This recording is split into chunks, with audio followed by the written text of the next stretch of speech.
Hello students, this is CA Yashoda Sharma from My Future Academy. So coming to the last video of chapter, इसमें हम दो चीज़ें देखेंगे. एक है kinds of demand and second is practicals, जिसमें हम कुछ क्वेश्चंस को सॉल्व करेंगे. सो काइंड्स ऑफ डिमांड, हम यहाँ पे टोटल 9 काइंड्स ऑफ डिमांड देखेंगे. सो स्टार्ट करते हैं with the price demand. So price demand में क्या है? ऐसी डिमांड जो प्राइस से रिलेटेड है, ओन प्राइस से रिलेटेड है. जैसे कि अगर खुद की प्राइस इंक्रीज या डिक्रीज होगी सो उसकी वजह से डिमांड पे क्या फ़र्क आएगा, उसकी वजह से डिमांड कितनी डिक्रीज या इंक्रीज होगी, उसको बोलते हैं हम price demand. Price demand refers to a relationship between the price and demand of a commodity assuming other factor constant. मतलब प्राइस डिमांड क्या बताता है? Price and demand of a commodity, बाकी जो भी फैक्टर्स है, इनकम या सब्सटीट्यूट गुड्स, रिलेटेड गुड्स, उन सभी को कांस्टेंट रख के हम खाली प्राइस, एक गुड की प्राइस और उसकी डिमांड के बारे में ही बात करेंगे. Income demand. इनकम डिमांड मतलब ऐसी डिमांड जो कि इनकम से इन्फ्लुएंस होती है. अगर इनकम बढ़ेगी तो डिमांड बढ़ेगी, इनकम कम होगी तो डिमांड कम होगी. तो ऐसी डिमांड जो इनकम से इन्फ्लुएंस होती है उसको बोलते हैं income demand. Cross demand. Cross demand मतलब कि हमारे गुड की डिमांड और दूसरे गुड की price, that is related good, जो हमने सब्स्टिट्यूट गुड्स में और related goods, substitute goods, complementary goods में पढ़ा था. क्या इसमें हमने क्या देखा था? डिमांड हमारे गुड की, जैसे हमने लिया था एग्जाम्पल टी का. हमारे गुड की डिमांड किससे इन्फ्लुएंस होगी? Price of related good, right. जैसे हम लेते हैं अभी इसमें कॉफ़ी, तो कॉफ़ी क्या हो गया? रिलेटेड गुड में आता है ये सब्स्टिट्यूट गुड, कि या तो हम टी कंज्यूम कर सकते हैं या फिर कॉफ़ी. तो कॉफ़ी की प्राइस इंक्रीज या डिक्रीज होने के कारण हमारी डिमांड पे क्या फ़र्क पड़ेगा, उसको बोलते हैं प्राइस ऑफ, इसको बोलते हैं क्रॉस डिमांड. क्रॉस डिमांड खुद कैसे आया ये? कि डिमांड हमारी है लेकिन किसकी वजह से चेंज हो रही है? या फिर तो सब्स्टिट्यूट गुड्स की प्राइस की वजह से या फिर कॉम्प्लीमेंट्री गुड्स की प्राइस की वजह से. तो यहाँ पर डिमांड हमारी लेकिन प्राइस किसी और गुड का, डिमांड हमारी लेकिन प्राइस कॉम्प्लीमेंट्री गुड्स का. सो ऐसी डिमांड को बोला जाता है क्रॉस डिमांड. जॉइंट डिमांड मतलब ऐसी डिमांड जहाँ पे दो गुड्स को साथ में डिमांड किया जा सकता है एक वांट को सेटिस्फाई करने के लिए. For example sugar and milk, tea leaves. तो इसमें क्या होता है? एक टी को बनाने के लिए हमें क्या क्या चीज़ चाहिए? Sugar, milk and tea leaves. तो टी की डिमांड के लिए ये तीनों चीज़ डिमांड की जाएगी. सो इन तीनों की डिमांड को क्या बोला जाएगा? Joint demand. Composite demand. Composite demand मतलब जब एक कमोडिटी बहुत सारे यूजेस के लिए रखी जाती है. जैसे फॉर एग्जांपल इलेक्ट्रिसिटी. इलेक्ट्रिसिटी क्या है? कि हम उस चीज़ को अलग अलग यूज़ में कर सकते हैं. इलेक्ट्रिसिटी से हम एसी ऑन कर सकते हैं, टीवी ऑन कर सकते हैं, हम लाइट्स चालू कर सकते हैं. सो यहाँ पे जो इलेक्ट्रिसिटी की डिमांड है, हम उस डिमांड को क्या बोलेंगे? Composite demand. डिराइव डिमांड मतलब ऐसी डिमांड जो किसी और चीज़ से डिराइव हुई है.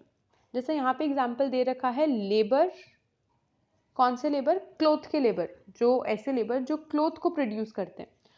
सो ऐसे लेबर जो क्लोथ प्रोड्यूस करते हैं उनकी डिमांड कब आएगी? अगर क्लोथ की डिमांड होगी, राइट. अगेन दूसरा एग्जाम्पल लेते हैं. फॉर एग्जाम्पल एक सिटी है जहाँ पे चाय बहुत डिमांड में होती है, टी बहुत डिमांड में, राइट. सो टी बनाने वाले लेबर ऐसी ही सिटी में जाएंगे जहाँ पे टी की डिमांड है, राइट. सो ये हो गई derived demand. Next direct demand. ऐसी कमोडिटी जो एक डिमांड को डायरेक्टली सेटिस्फाई करती है. फॉर एग्जांपल बुक्स, फूड, ये सारी क्या हो गई? Direct demand. ये किसी पे भी डिपेंडेंट नहीं है. ऑल्टरनेटिव डिमांड जब एक कमोडिटी नहीं, जब हमारी कोई एक डिमांड को बहुत सारी अलग अलग कमोडिटी सेटिस्फाई कर सकती है. एग्जाम्पल जैसा कि अभी हमने देखा था कंपोजिट डिमांड. ऑल्टरनेटिव डिमांड ये उसका पूरा अपोजिट है. कंपोजिट डिमांड में मैंने क्या देखा था कि एक इलेक्ट्रिसिटी है वो हमारी बहुत सारी अलग अलग डिमांड को सेटिस्फाई करती है। ऑल्टरनेटिव डिमांड क्या है कि बहुत अलग अलग चीज़ें हैं जो मेरी एक डिमांड को सेटिस्फाई करेगी। फॉर एग्जाम्पल, अभी किसी एक को भूख लग रही है, हंग्री, ठीक है। सो वो जो डिमांड है वो किस किस से सेटिस्फाई हो सकती है? पिज्ज़ा, बर्गर, राइस, चपाती, दाल। सो इनमें से मैं कोई भी एक चीज़ लूँगी तो ये मेरी हंगर की डिमांड सेटिस्फाई हो जाएगी, राइट। ऐसी डिमांड को कहा जाता है ऑल्टरनेटिव डिमांड, कि मैं कोई भी ऑल्टरनेटिव चूज कर सकती हूँ। कंपोजिट डिमांड मतलब एक ही कमोडिटी है जो अलग अलग मेरी वांट को सेटिस्फाई कर रही है। यहाँ पर एक ही वांट है जिसको अलग अलग कमोडिटी सेटिस्फाई कर रही है। सो हम एक तरीके से बोल सकते हैं कि कंपोजिट डिमांड और ऑल्टरनेटिव डिमांड एकदम से डिफरेंट है, एकदम कॉन्ट्रास्ट है। Next, competitive demand. ऐसी डिमांड जहां पर दो गुड्स एकदम क्लोजली सब्स्टिट्यूट है एक दूसरे के, और एक गुड की डिमांड की वजह से दूसरे गुड की डिमांड डेफिनेटली डिक्रीज होती है, और ऐसी डिमांड को कहा जाता है कॉम्पिटिटिव डिमांड। यहाँ पर जो एग्जाम्पल है वो अगेन टी और कॉफ़ी का है। Purchase of more of one commodity leads to lesser requirement of other commodity, right. अगर कहीं पे कॉफ़ी ज़्यादा परचेज कर रहे हैं तो टी की कम डिमांड होगी। अब यहाँ पर मैं प्राइस की बात नहीं कर रही हूँ कि कॉफ़ी की प्राइस बढ़ रही है या कम कर रही है। कोई भी रीज़न की वजह से अगर कॉफ़ी की डिमांड बढ़ेगी तो टी की डिमांड कम होगी। तो क्यों? क्योंकि ये दोनों बहुत ही ज़्यादा क्लोज सब्स्टिट्यूट्स है, राइट। सो यहाँ पर हो गए हमारे काइंड्स ऑफ डिमांड। एक बार हम सॉल्व प्रैक्टिकल सारे देख लेते हैं। First, there are 3 household ABC in the market. From the following table, calculate the demand for household B at the various level. Okay, यहाँ पे हमारे पास 3 हाउसहोल्ड है ABC, और हमें मार्केट डिमांड भी दे रखा है। मार्केट डिमांड क्या होता है? पूरी इकोनॉमी के सारे हाउसहोल्ड को ऐड करेंगे, उनकी डिमांड ऐड करेंगे तो हमारी मार्केट डिमांड आएगी। सो 52 अगर मार्केट डिमांड है तो मैं हाउसहोल्ड बी की डिमांड कैसे कैलकुलेट करूंगी? मार्केट डिमांड में से ए और सी की डिमांड को माइनस कर दूंगी, यानी 52 माइनस 12 माइनस 22। ये है ए की डिमांड, ये है सी की डिमांड, और ये क्या है? Total demand. टोटल डिमांड मतलब मार्केट डिमांड। सो इसका जो आंसर आएगा वो होगा मेरा हाउसहोल्ड सी की डिमांड। सो आंसर आ गया 18, राइट। अगर सपोज यहाँ पे आपको मार्केट डिमांड नहीं दिया होता, आपको बोलते हैं मार्केट डिमांड आपको कैलकुलेट करना है, तो आप क्या करते? तीनों हाउसहोल्ड की डिमांड को प्लस करते और हमारी आ जाती market demand, right. Very easy question. Example 2, prepare the market demand schedule from the given demand. ठीक है, अब इसमें वही क्वेश्चन है कि तीनों की डिमांड दे रखी है एक्स, वाई एंड जी। इससे हमें मार्केट डिमांड कैलकुलेट करनी है, तो तीनों की डिमांड को अगर प्लस करेंगे तो हमारा आ जाएगा market demand. Example number 3. The following table shows the expenditure which Amit is willing to spend on commodity X at various level of price. Prepare demand schedule of Amit. अलग अलग price है और उस पर अलग अलग एक्सपेंडिचर है। उसमें हमें क्या करना है? डिमांड स्केड्यूल बनाना है। डिमांड स्केड्यूल मतलब कि हर प्राइस पे वो कितनी कमोडिटी परचेज करेगा। हमने देखा हुआ है डिमांड स्केड्यूल मतलब हर प्राइस पे कितनी क्वांटिटी परचेज की जाती है उसको बोलते हैं डिमांड शेड्यूल। यहाँ पे हमें प्राइस और एक्सपेंडिचर दे रखा है, मतलब 5 अगर प्राइस है तो मैं टोटल कितना खर्चा करूँगी? 100। इसके अंदर कितने यूनिट्स है वो मेरे को कैसे पता चलेगा? टोटल एक्सपेंडिचर कैसे आता है? Price into quantity is equals to total expenditure. इसमें अगर मेरे को क्वांटिटी निकालना है तो मैं क्या करूँगी? Quantity is equals to total expenditure divided by price. तो इससे मेरा क्या आ जाएगा? Quantity, right. सो यहाँ पर मैं सारे एक्सपेंडिचर से प्राइस डिवाइड करूँगी तो मेरा आ जाएगा quantity. Example 4, the demand function of a commodity is this. Prepare the demand schedule if price is from 6 to 1, यानी हमें प्राइस दे रखा है फ्रॉम 6 to 1, हमें डिमांड दे रखी है 0 2 4 6 8 10। ये दे के नहीं रखा, हमें कैलकुलेट करना है। तो quantity is equals to 12 minus 2 price. तो सबसे पहले हम प्राइस कितना लेंगे? 6। तो प्राइस यहाँ पे मल्टीप्लाई होगा 6।